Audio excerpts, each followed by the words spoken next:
The episode picks up with the suffocating tension surrounding the trial of 7. Ser Duncan the Tall, Peter Claffey, is facing the fight of his life after striking Prince Aerion Bright Flame Targaryen, Finn Bennett, to protect the puppeteer Tanzil, because Aerion demanded a trial of 7, an ancient, brutal Westerosi custom. Dunk is forced to find 6 other knights willing to bleed for a penniless Hedge Knight. The stakes are established beautifully before the tourney begins.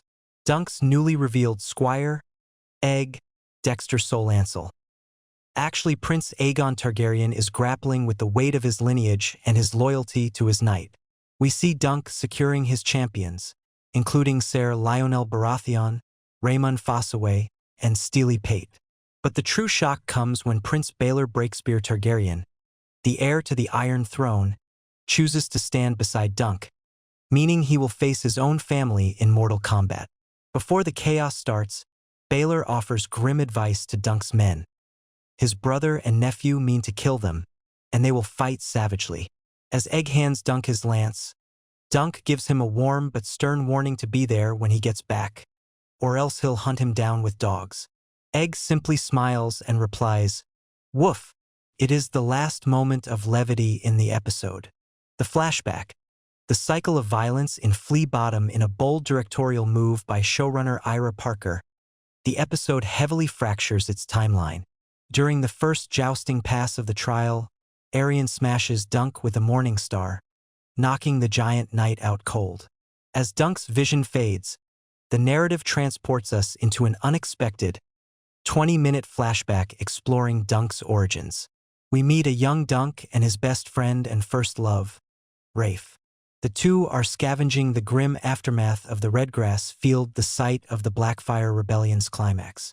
Rafe is the pragmatist of the duo, pushing Dunk to accept that his mother is gone forever.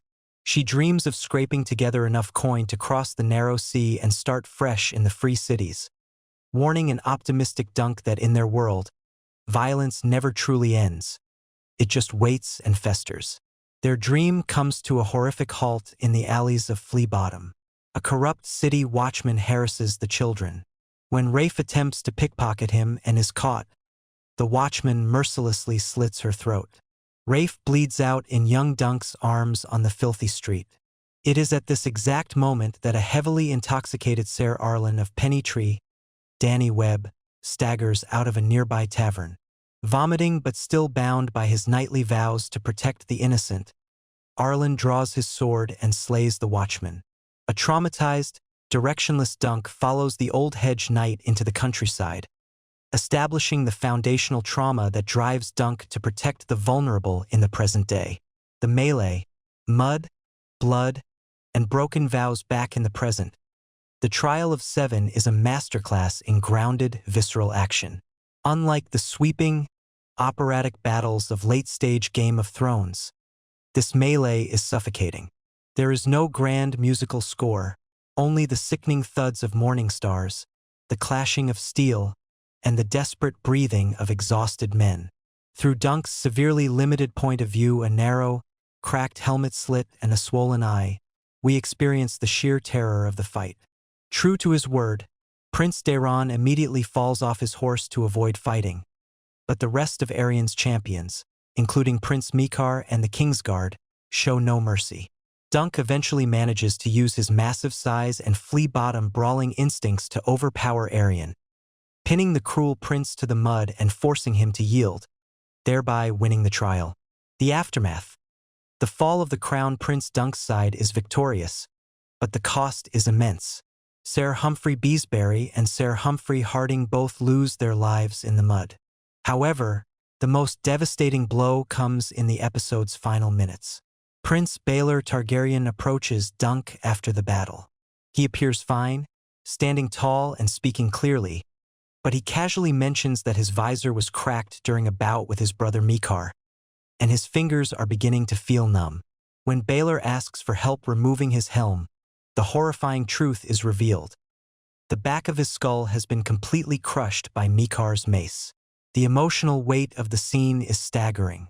Baelor, the most honorable and level-headed Targaryen in the realm, the man who would have been a great king, collapses into Dunk's arms. Even as his life fades, he speaks admiringly of his brother Mikar's incredible strength. Dunk desperately apologizes as the crown prince dies in his arms, fundamentally severing the Targaryen line of succession and pushing Westeros toward a darker future. Prince Targaryen Mikar is furious, but not at Dunk. He is deeply insecure about always living in the shadow of his perfect older brother, Baelor. Furthermore, he is humiliated by his own sons. Aerion is a cruel monster, and Daeron is a drunken coward. Mikar fights in the trial not for justice, but to violently assert his own strength and validate his wounded pride. He never meant to kill Baelor. His fatal blow was a tragic accident fueled by years of repressed resentment. Prince Aerion Brightflame Aerion legitimately believes he is a dragon trapped in a human body. His cruelty to Tanzel the puppeteer and his demand for the trial of 7 stem from a belief that the laws of mortals do not apply to him. When Dunk pins him in the mud and uses flea-bottom brawling tactics to beat him, it isn't just physical defeat. It shatters Aerion's god complex. Breakspear Baelor is the prince that was promised in terms of politics, smart, just, and beloved. He joins Dunk's side because he recognizes that his own family is acting as tyrants. He knows the realm is watching. By stepping onto the field against his own blood, he is trying to publicly prove that the Iron Throne still stands for justice, not just raw power. Ser Duncan the Tall Dunk spends the entire trial terrified that someone will find out he was never formally knighted by Ser Arlen. His motivation is raw survival mixed with a desperate need to live up to a knightly ideal that might not even exist in reality. GRRM keeps Dunk's time in Fleabottom incredibly vague. We get tiny, fragmented internal thoughts about his life before Ser Arlen, but no concrete scenes. By introducing a dedicated 20-minute flashback, like the one with his friend Rafe, the showrunners actively externalize Dunk's trauma. It spoon-feeds the audience his motivations earlier than the books do, making him a more instantly sympathetic TV protagonist. The nature of the combat, the Trial of 7, is described as an almost incomprehensible blur of heraldry, screaming horses, and splintering wood. Dunk wins entirely because he abandons his inadequate sword training and wrestles Aerion into submission. The adaptation grounds the violence, making it feel suffocating and claustrophobic.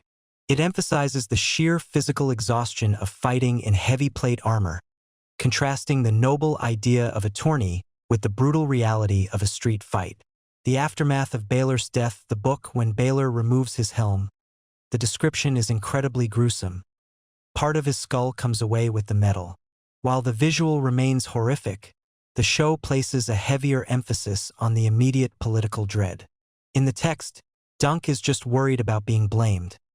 On screen, the camera lingers on Mikar's horrified realization of what he has done, instantly setting up the Targaryen family guilt that will plague the dynasty for decades.